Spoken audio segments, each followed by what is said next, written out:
What is up, guys? So today I'm grabbing a couple stuff to head outside, and I'm not going to be doing an editing full-on video or how-to video directly. What I'm going to be doing is I'm going to show you guys how to do it's a mix between flash photography and long exposure photography. So I want to show you guys how to get do a lot of those like light streaks in the background, but exposed for someone in the picture or an item or something like that. So I know there's not that many of these out there, and I want to show you guys how to do this like on a budget, like no crazy lights. We're just going to use a cheap Yongnuo flash 563. We're going to use a flashlight and a cell phone light for the light streaks in the background, or you could use a street if you have that near you. So you don't need any fancy equipment. We're going to be using my Canon 70D, and yeah, so most of my camera equipment is actually packed away for vacation. I wanted to get this video out to you guys because it's been interesting to me, but when I went to film it the other day, I got all my camera gear ready and it started pouring outside. So what we're gonna do is I'm getting all the stuff together. We're gonna keep this basic. I'm gonna have the light ready to go. I'm gonna do the posing, and I'm gonna have either my brother or my sister run back and forth with the flashlight. Just one tip that I could recommend before going out and doing this yourself is you want it to be as dark out as possible. Any light that you do have in your area of you posing is going to show in the image, because we are using no neutral density filter because it's going to be blacked out already.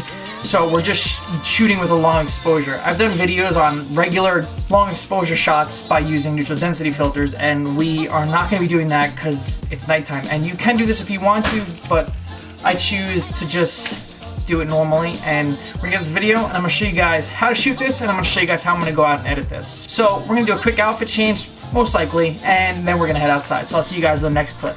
Alright, so I had to do a voiceover because everyone and their grandmother decides to set off fireworks when I try to do this video. This is my setup. I have the 70D on a tripod with my Yongnuo transmitter on top. My flash is model left on 1/32 power. I have my honeycomb filter on top of it. Honeycomb, excuse me. And it's pretty much to direct the light straight instead of spreading it wide. Here's where I'm going to be sitting. I wanted it open slightly so I could splash a backlight behind me. You're going to see right here, I have my flash on the floor. This is the basic of basic. So yeah, so here is my transmitter, and this is just how I'm set up. So now I think I go into regular talking. Alright, so first we're going to expose for the picture of me, and then we're going to do the long exposure. So right now we're doing 1/6. Oh, that went away. We're going to be doing 1/6 of a second at 7.1 at ISO 100 because we want to keep this less grainy. So I'm going to show you how we're set up. I have the flashes all set onto 1/8 power. Let me put my light on for you guys. So here's the camera right here. I have a 10-second timer on the camera. I have my focus already set. And we're going to hit the button and we're going to go to the pose. Alright, let's take a look at how it looks.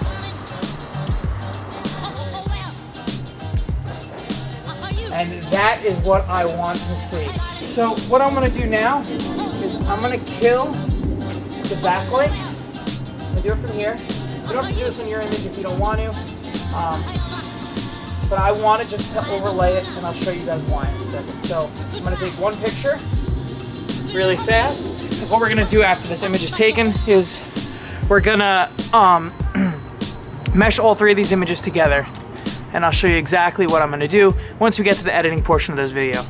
Is keep the camera where it is, and see, that's what it looks like in camera.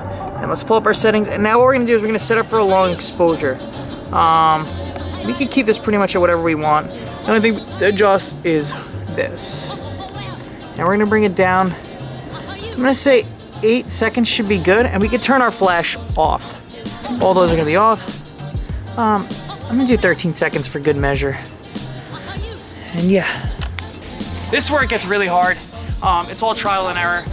Like I said, keep trying, get whatever you want written in the picture, because what you're gonna do is you're gonna Photoshop it in later. So, for the sake of this video, I'm just gonna do some crazy line work and stuff like that. So let's see what we can do. Go. Just do a bunch of lines. Bigger loops.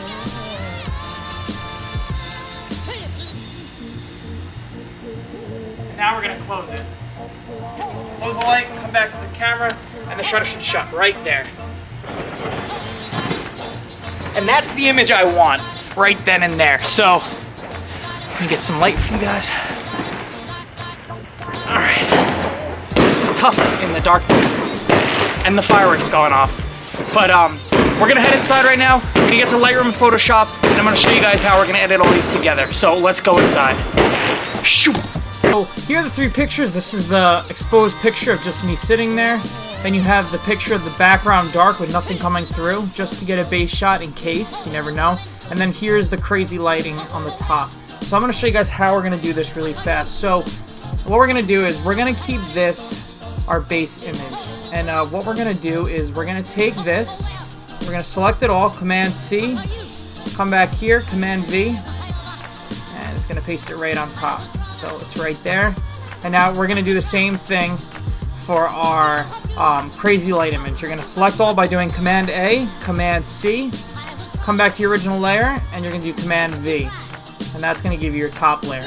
So I'm going to go over layer mask really quick because I don't want this to take too long because it really shouldn't take too long.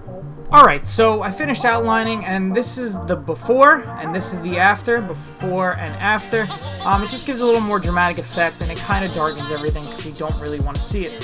So now moving on to our light layer. Mine's a little different than most of yours because I have a fence in front of mine, but I'm going to show you how we're going to do it anyway. We're going to add a layer mask, and we're going to invert the layer mask as well. So I did it high enough that I don't have to mask out the fence, because if that was the case, I would come over here, I would use my quick selection tool, and I would mask out the fence and then just do it that way. But I think I'm high enough that I could just take my paintbrush and paint it back. Yeah, you see? And I can get the image I want. I just want to be careful not to get too much. That's as far as I went. Yeah, so that's where it gets pretty cool. What I want to do is I kind of want to darken the top of these fence posts. Not too much, but enough to just give it a little effect. And there you have it. I'm just using the top layer mask to get the image that I want. And there you go. So this is what it looks like before, and this is after. And obviously I can come back in here. I can change my opacity, and I can switch to black, and I can paint back the fence that I want. Thank you guys for watching. I hope you guys enjoyed the video. Don't forget to like, subscribe, and comment, and I'll see you guys in the next one. Peace!